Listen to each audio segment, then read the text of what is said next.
दादा साहब के बिल्कुल पास यहाँ ब्रिज पे इस बंदे के लिए खड़े हैं। हमें कॉल की गई थी कि एक बंदा है जो कि बहुत दिनों से यहाँ पे पड़ा हुआ है। हम यहाँ पे आए तो अजीब आलम था, ये कपड़े बहुत ज़्यादा गंदे थे। जूस बनाया तो आप उसकी शिद्दत और तरफ देख सकते हैं कि उन्होंने पता नहीं कितने दिनों से शायद पानी नहीं किया होगा। तो आज आप सबके लिए मैं ये एक पैगाम लेकर आई हूँ जो हम पहले भी कहते आ रहे हैं कि देख के गुजरना नहीं है, रुकना है। इसलिए अब आपकी रिस्पॉन्सिबिलिटी है कि कम अज़ कम फर्स्ट एड बॉक्स तो या फर्स्ट एड ट्रीटमेंट तो दें। और हमें यहाँ पर खड़े लोग ये कह रहे हैं कि हम इनको 10 दिन से देख रहे हैं। अगर 10 दिन से देख रहे हैं तो किसी से रास्ता क्यों नहीं किया? बस यही हमारी मौत का मिजाज है और इसी को ले रखते हैं।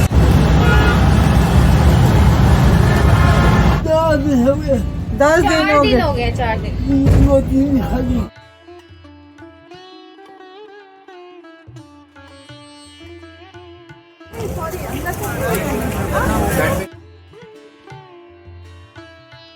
अल्हम्दुलिल्लाह हमने इस भाई को रेस्क्यू किया।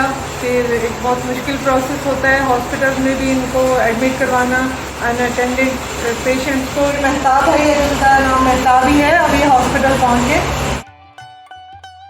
शऊर वेलफेयर फाउंडेशन एक रजिस्टर्ड इदारा पाकिस्तान भर में फलाही मंसूबों के जरिए इंसानियत की खिदमत कर रहा है।